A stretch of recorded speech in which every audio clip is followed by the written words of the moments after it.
podcast is part of the Sports Social Podcast Network. Welcome along to Mutchy and Denno. We're recording this at WCR-FM at Manda House. So a big thanks to Steve and Sue and the gang at WCR for help with their facilities. We've got Mutchy and Denno with us today, but we've all got a special guest too. Denno's great mate, Neil Masters. Neil, great to see you. Johnny, great to be here, mate. Thanks for inviting me on. No problem at all. It's great to see you, and we'll have lots more chat later. But for now, it's the morning after the Newcastle game. Denno, tell us whether or not you enjoyed it, what the day was like. Obviously, Neil coming across, I hadn't seen him for a long time. Nice to meet up with people you haven't seen for a while and touch base with them again. But obviously going to the game, we bumped into other lads like Dave Kelly was there, Don Goodman, Andy Thompson as well. So it's all good to catch up with them as well. But the game itself wasn't really a classic, was it? You know, there's a lot of games like that in the Premiership now where both teams trying to break each other down. Wolves are sort of holding a deep defensive scenario and teams are struggling to break teams down, and that's what we saw yesterday. Nobody taking responsibility and no one being positive for what they did in the last third, and ends up 0-0. But as I say, we had a great day. Mutchy, what did you make of it? Did you enjoy it? Oh yeah, as Robbie said, we had a great day. I suppose we're all looking forward to the game. You know, Wolves Newcastle is a great fixture, but it was a bit insipid in the end, wasn't it? You know, 0-0, not many chances. Wolves pretty defensive, as Robbie said. Newcastle not really showing the ability they've really got, because obviously they've changed a lot, Newcastle, over the last few years, and then they're a more forward-minded team. But they seemed really poor on the day as well, and I think Newcastle's away form has been really poor, and I thought it was a great opportunity for us to win yesterday. However, it was a pretty mundane game, I suppose, but seeing everyone after the game was good fun, you know, and all the lads. Neil, what did you make of it? Was this your first trip back to Molineux in 30 years? Would I be right in saying that? Yeah, that's right, mate. For myself, fantastic day. Very emotional day. Obviously coming back after 30 years. After being at the club, and it's like Robbie and Mutchy said, I got to meet some fantastic people yesterday. Good to see David Kelly, Don Goodman, Andy Thompson. Obviously meet Mutchy for the first time, which was, he's an absolute legend. For the first, That's an experience, isn't it, mate? And that is some experience, to tell you. But the guy's an absolute legend, as is Robbie. But to meet Mutchy as well, because I've heard so much about him, especially whenever I joined Wolves, all I heard was Bully and Mutchy up front. And that sticks with me. But the occasion was fantastic to meet all the people, and obviously I needed it as well. I needed it. I need to get over, because it's been hard to come back. It's been hard to come back because obviously I got injured, not to my own circumstances, and it's been a tough journey since 30 years ago. So I think that it helped me a lot when I came back yesterday. And Ned, we were speaking to Ned as well, Dave Kelly, and we're talking about the sort of the football connection that people have. And it's a strange scenario, isn't it, really? Because you don't see people maybe for 20, 30 years or whatever. But whenever you do see them, you pick up right away where you just left off, don't you, Nell? You know, and it's just a fantastic community, if you want to call it. And it's very hard to explain to people unless you're actually in that little bubble. To see Neil come across, went out in Birmingham on the Saturday night, had a couple of beers with him, caught up there. A lot of waters crossed under the bridge, really, you know what I mean? A lot of stories to tell. Hopefully we'll hear a few today, but he's a top lad, and it's always great to see him. Like you said there, Neil, it's like you've never been away, because you soon pick it up. I mean, I imagine it was brilliant to see people that were around 30 years ago still here. Yeah, absolutely. You get I was looking forward to meet some of the staff at the club as well. A lot has changed, to be honest. It's obviously 30 years has passed, and there's a lot of things have changed in the club, but there's also great memories as well from the people that I first met when I came to the club. The Rachel Hayhoe Flints, Billy Wright and stuff like that they were absolute legends. But I got to meet a few more legends yesterday as well, which was really fantastic for me. Well, that's right. I was working at the game, but I had to come and find everyone afterwards. And Mutchy, you ended up in the boardroom with Neil and Denno, deep in conversation with the new chairman, Nathan Shi. Tell us how you ended up in the boardroom, particularly as your tickets were in the stand colour stand. Well, hold on. I'd like Robbie to explain this, you know, because he'll tell the real truth. I come to a lot of home games, right? And there's certain areas you don't really approach to try and get into, you know, because there's security people who don't know us, you know what I mean? They don't even know who we are. But anyway, walked in the reception, all the security boys are standing around. The next thing, Mutchy's shaking hands with all the security people, as if he's brothers with them. You know what I mean? He's met them every day for the last 20 years, right? Shaking hands and telling them about the game and all 0-0 was a poor game, blah blah blah. And then he just says to me, "Come on, Denno, let's go." And I just followed him. You know what I mean? Started walking up the stairs, and all I can hear in the background is the security boys turning to each other and says, "Who the fuck was that? Who the fuck was that?" Right, they said. And we were just walking up the stairs, and I'm just laughing. I haven't even turned to look at him. You know what I mean? I've just continued walking up the stairs. But then when we got upstairs, it was fantastic to meet the people up there. That was great, wasn't it? Because we went to look for Dave Kelly and Tomo because they're doing a bit with the media, and obviously we were meeting you, Johnny. So we sort of went onto the Sir Jack Hayward area, and we couldn't find anyone. And they were saying, "Oh, we're not sure where he is," and all this. So we went, "Okay." So I said, "Well, they might be upstairs, like where the boardroom is, right?" So as we go up the stairs, King John's wife Pam comes out and sees King me. John Richards. That's John Richards, right? Comes out the boardroom, and I said, "We're just about to go in there." She says, "You can't go in there, right?" And we were laughing, right, because we were only messing, really. And next minute, John comes out and he says, "Come on, lads, in you come." So before you know it, we're in the boardroom. Robbie's saying we can't even get in the Billy Wright stand. I had him in the boardroom within 5 minutes. You know what I mean? So we're standing talking to the new, what is he, CEO? The new CEO, Nathan Shi. Yeah. But in fairness, you were invited into the boardroom. You didn't break in because King John, as you said, John Richards, he's the man who does the meet and greet in there. He's fantastic, president of the club now, and he gave you the official invite. So, but by the time I got up there, Robbie, you were deep in conversation with Nathan Shi. So did you have any words of wisdom for him? I wouldn't have called it deep in conversation. I think he was trying to get away from me at one point. No, listen, the only thing I said to him was I just shook his hand and introduced myself, really.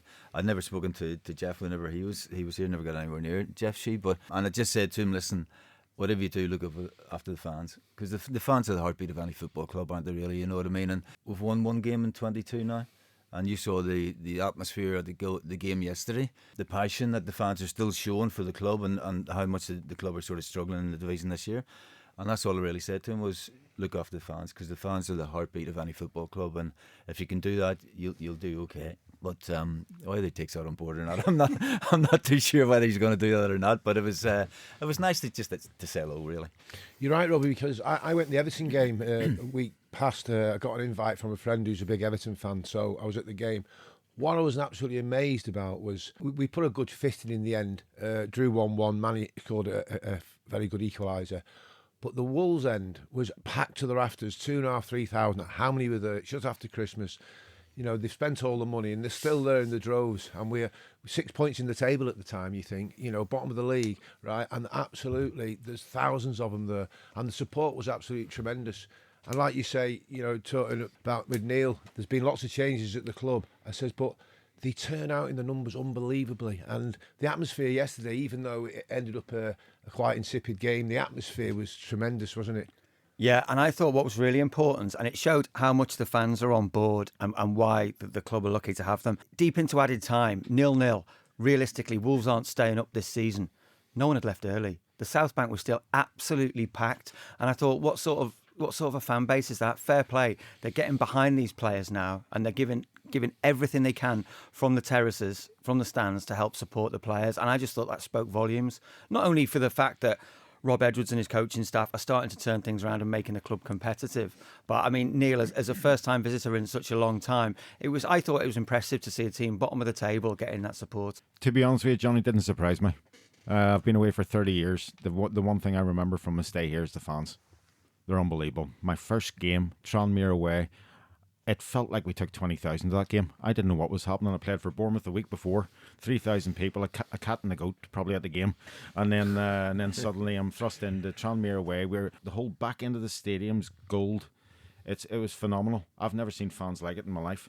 And to be fair, yesterday was a great taste after 30 years just to be in the stadium, to hear the fans. Did it surprise me? No, because they're absolutely magnificent. They stand by their team through thick and cold. And yesterday, right to the end, they're absolutely phenomenal. And I must admit, it did give me a bit of goosebumps at the start of the game. I remember my times when I was playing, when you come onto that roar and stuff like that there.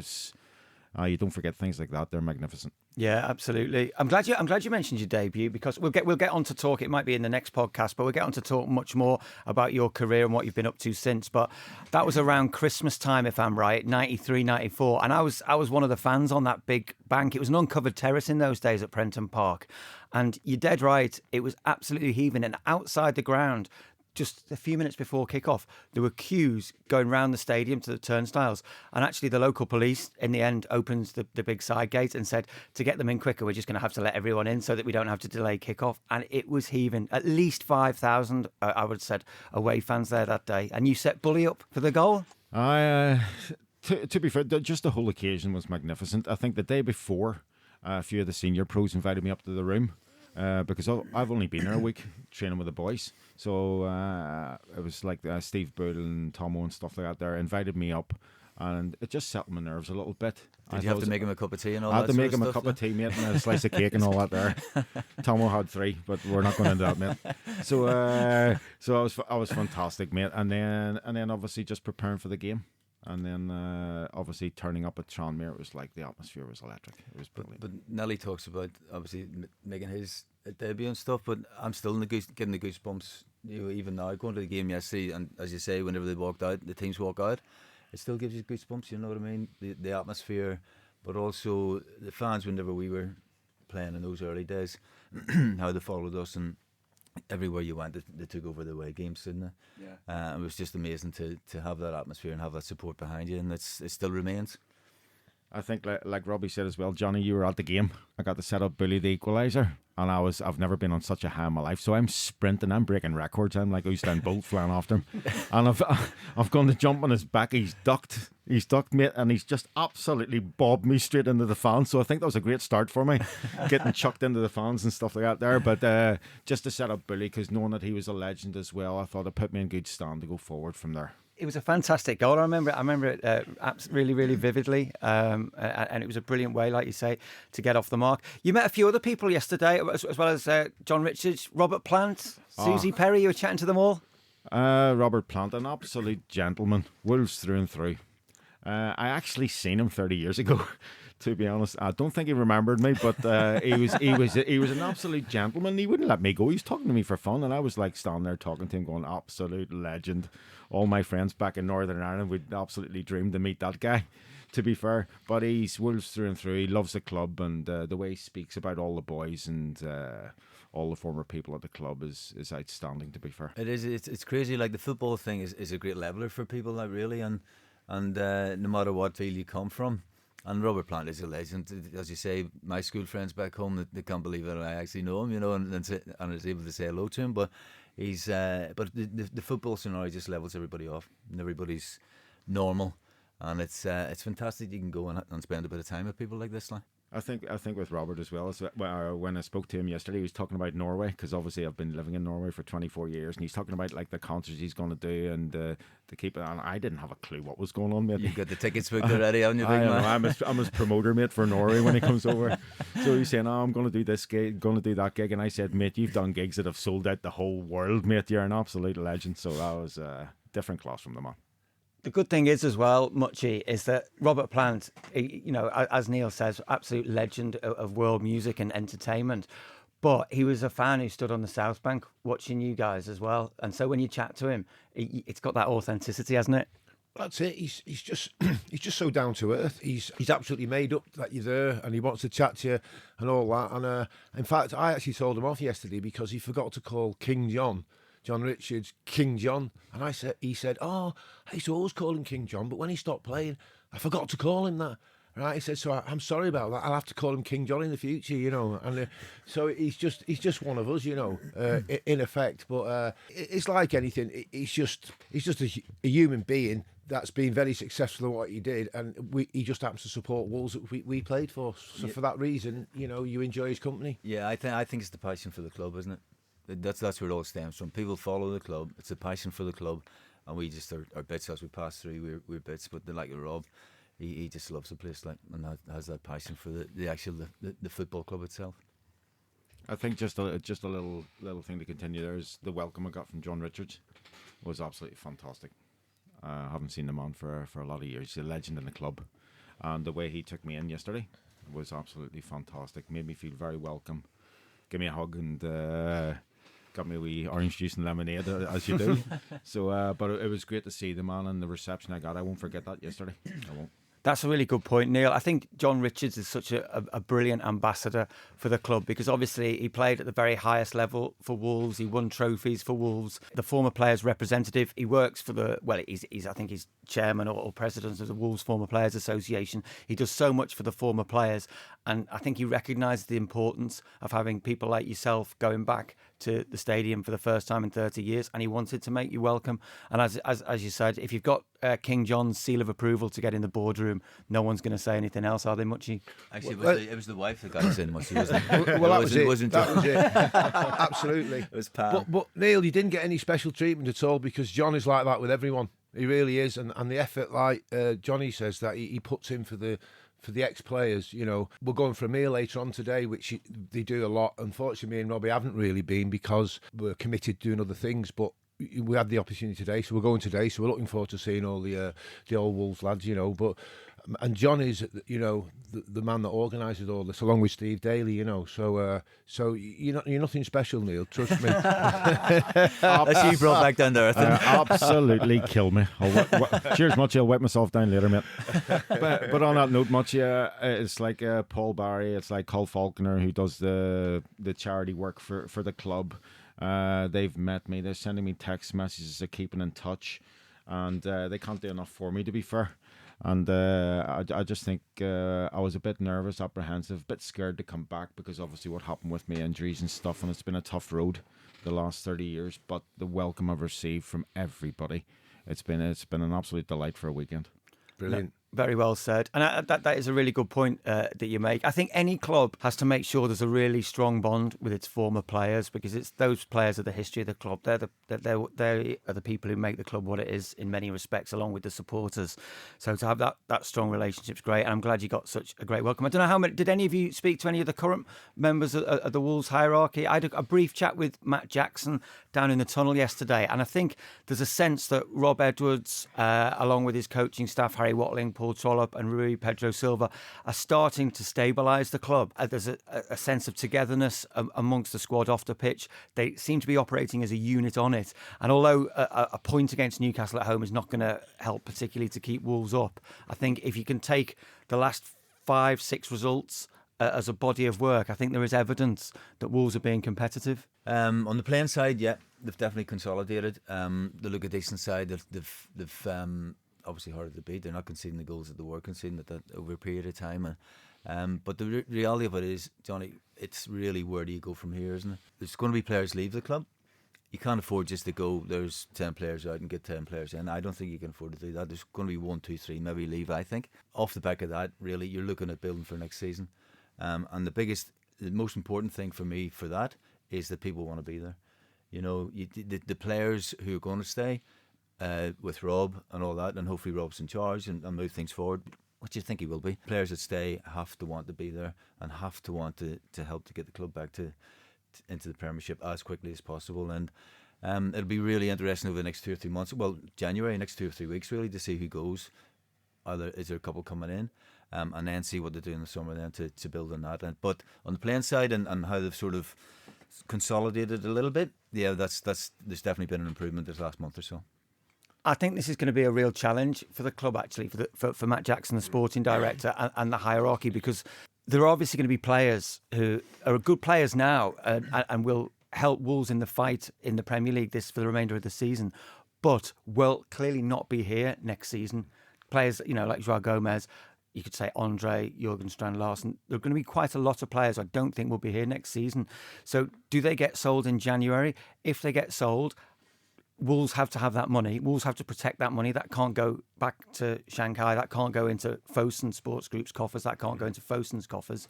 So it's a real challenge that it's imperative that if the good players go at the moment, that Wolves are given the money to rebuild and not just having the money, but to then reshape a squad, because arguably it's going to be a very, very different team that starts in the Championship next season. There's a massive turnover. There will be in the summer. What goes on from now till the end of January, there won't be much happening, in my opinion. I don't think many will be brought in, and maybe one might leave, if that, right? But the most important thing is, like we've said, is that there's some stability and identity in the club which has come back through Rob Edwards, and I think that's been a long-term plan when they brought him in the end, because he's got the experience in the Championship. He's done well at Luton Town. He did very well at Middlesbrough before he came to us. And I'm a big believer that it's a very, very tough road when you go down in the Championship from the Premier League, because there's that many top sides, top club, name clubs, have gone in the Championship from the Premier League and never returned, and they find it very difficult. You look at the likes of Sheffield Wednesday, Norwich City, Leicester City, West Bromwich Albion, all clubs that have all had a taste of the Premier League. So the planning Wolves need to do from now to the end of the season is vital. I have no doubt in my mind Rob Edwards will still be the manager, right? Without a doubt, the way he's going and the way he's got the operating. I don't think I heard a fan complaining yesterday about anything about the team or what they're doing. Whereas 2 months ago, it was mayhem, wasn't it? It was toxic, if that's the word, really. And it's not very nice, really, because at the end of the day, it's a game of football. It's a community, innit? So you just want your community club to do well and support us, and you're all in it as a family, as them cliches go. You know what I mean? There's a lot of work to be done. But the most important thing for me is that the club, i.e. the hierarchy, recognise what's ahead of them and prepare properly so that we've got a strong squad that's going to be challenging to go straight back. Because if you don't come straight back up, that's when the trouble starts, and you could be adrift for a long while. You know what I mean? So let's hope that things are going in the right direction as far as the running of the football club and the spirit of the club, if you know what I mean, the community, that we're all in it together. And this is what we have to do, because there was too many people going in different directions. And as I said, it was a very toxic atmosphere around the place. And that's not helpful for any football club, is it? Whenever the chants that were going on 2 months ago, you know what I mean? There were chants against the board, chants against Jeff Shi, and also chants with regards to you're not fit to wear the shirt and all that scenario, and that was absolutely so difficult to hear. Whenever you go to the game and to hear that. Yeah. Now, how difficult is it to play in that scenario? It's a nightmare, impossible, absolute nightmare. It's impossible, yeah. So I think they've got over that little bit. I think they've got the fans back on board, hopefully. Got a couple of decent results. You can see a little bit more confidence in the team. You definitely can compare to what it was 2 months ago. But you're right, Mutchy. Whenever you're down there, you have to have a right go to get back out of it in the first year, because once you're in it 2 years, 3 years, 4 years, I tell you what, I don't think you're coming back then. So you have to really be positive and try to get out that first year, because you look at the league now, the Championship now. You've got Norwich near the bottom. You've got Sheffield Wednesday, you're heading out of it.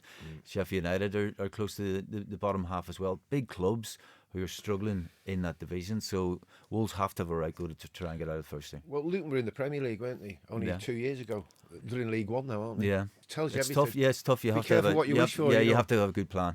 This summer is very, very important, because if they don't build a squad that can compete in the Championship, I mean, they've got to think about what could happen going right through the other end. It's happened before with Wolves when Mick McCarthy was dismissed and Wolves went down into the Championship. It was a squad that was disjointed. It was a squad that was a lot of unrest in there, and they under Stole Solback and Dean Saunders, they went straight down into League One, and it took Kenny Jackett to start the revival after that. Well, I'm not talking out of school here, because I was said in the boardroom yesterday, wherever we were, was it the boardroom? Yeah. One of the people on it, I won't name them, but they basically said, well, the owners here won't sell at a loss, right? So that tells me that they're going to have a right go, because if they're not in the Premiership, then they're going to have a loss, aren't they? So they have to have a right go, the owners, to get back in the Premiership. And then if they're going to sell in the future, whatever, then you've got a chance of getting money back. So that's a good point the lad made to me yesterday. Robbie, Premier League it's called.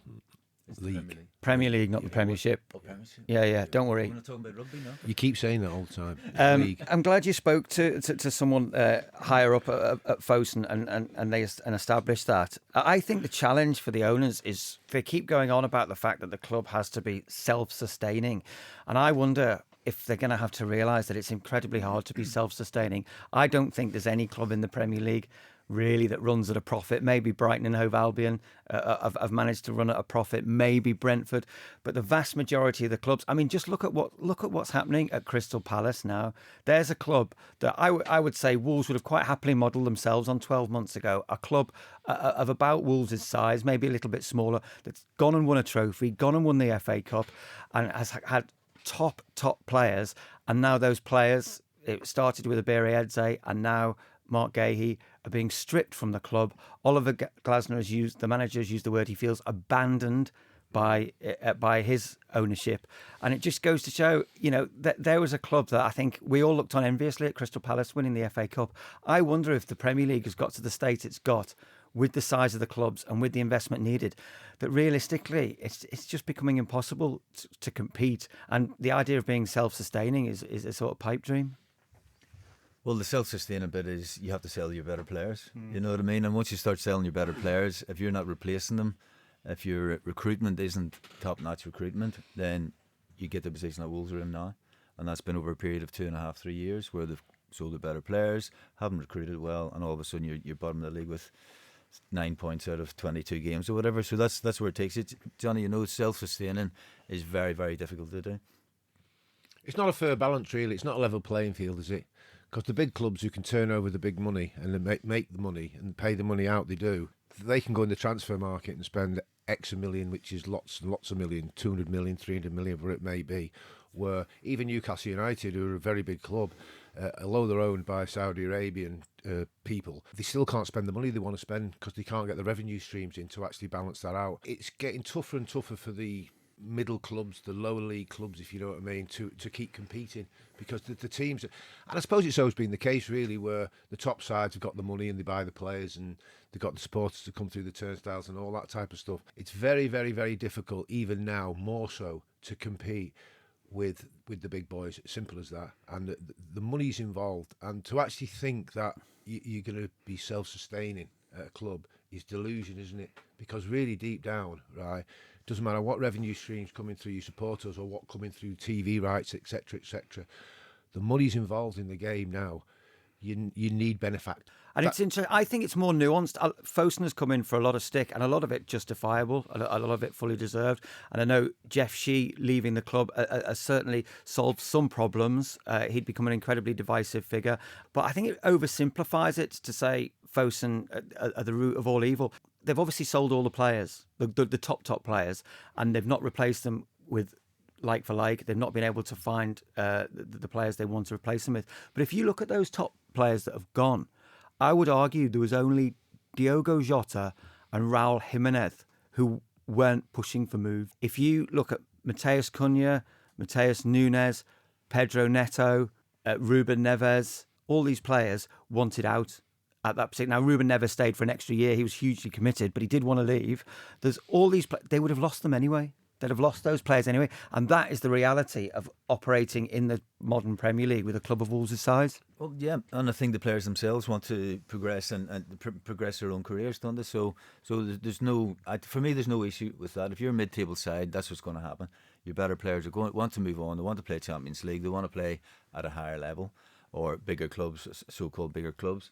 So that's what you're going to get. But if I know that Mateus Cunha is leaving in 6 months' time, which everybody knew he was leaving in 6 months, the recruitment to replace him has to be better than what it was. And all of a sudden you were getting, right back's just left, we'll replace the right back. You have to replace probably 12 months before the person's going to leave, really. That's what I feel. I just think they got the recruitment all wrong.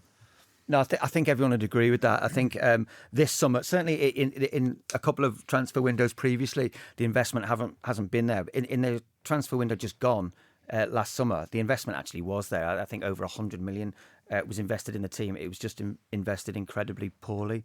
But there are shoots of recovery, and we saw that yesterday. And the odd player, hopefully, I'd like to think Ladislav Krejci sticks around, because I think he's played enough games for signing on clause to kick in, so Wolves can sign him.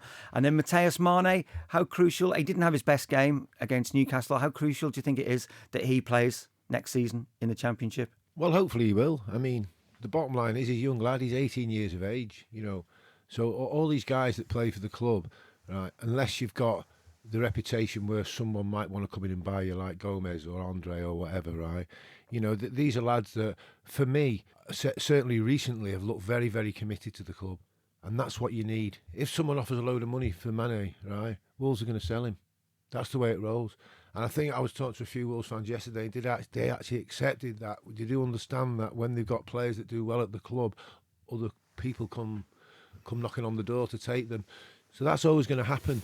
So that makes you have to run the club very much better than you do, in the respect that, I mean, most successful clubs, right, they get a few players move on at the end of the season, and they bring a few players in, and they just keep slightly improving, and they lose one top player and they replace him, one or two players. That's how it rolls. We've had too much of a turnover of players coming and going, and if you look back, if the Wolves fans reflect back 5-6 years ago, you look at that squad and you go, oh my, you'll never reach them heights again, you think, right? There's no reason why it can't be done, but you've got to have the commitment to say, this is our policy, this is how we're going to do it. This is the commitment we're going to put into the club, and that's the way they have to do it. And if they don't do that, it'll be the same old, same old. They'll bring a lad in, he'll do particularly well. Next minute, they'll send him on for a lot of money. Because no reason, because when you look at the likes of Bournemouth, who are still in the Premier League, I always believe that these smaller clubs come back to where they came from in the end. But for Bournemouth and the likes of Brighton to sustain their Premier League status the way they have done, it's been marvellous. And that's for one reason only. It's the way they run the club. Because they do sell lots of players for lots of money. And all they do, they've got their eye on the ball all the time, and they're replacing behind the scenes, and a lad comes into the side, you never heard of him, and he puts a good fist in and good performances, and you go, where the hell's he come from? Liverpool signed that Kirkhead at left back, right? Then they got another left back in Bournemouth, can't remember his name, what a player he is, and I'm thinking, where have they got him from? They've just sold their best left back to Liverpool, and then he's come in, this lad. So they're forward thinking all the time. So they've got to be forward-thinking, the club, and be on the same page. Definitely, much of the recruitment has to be right. But just on the Mane scenario, he's come in, he's been a breath of fresh air. He's a young kid, only 18 years of age, so he's not really tired with what has gone on before. But the scenario is he's still learning the game, isn't he? Yeah. You know, I want him to be at the club next season. I don't want him to go to one of the bigger clubs or whatever to sit on the bench. That's because that's what he would do at 18, 19 years of age. So he's still got a lot of learning to do. So hopefully next season he's still at Wolves learning his trade, because if he turns out to be a special player that everybody's talking about, then he can get his move further on down the line, won't he? But I'd like to see him at Wolves next season and playing for them rather than moving on and sitting on the bench somewhere else. Neil, just before we wrap this episode up, your post-playing career has taken you into management, scouting, and the rest of it. Have you got anything from a recruitment perspective that you'd advise that Wolves need to get right in the summer if they're not going to make this decline more terminal? I think it's been very interesting to hear what Robbie and Mutchy and yourself have been talking about it, and I think the main thing is recruitment and having a plan. Basically, plan A. Hopefully, can you stay up? Can the miracle happen?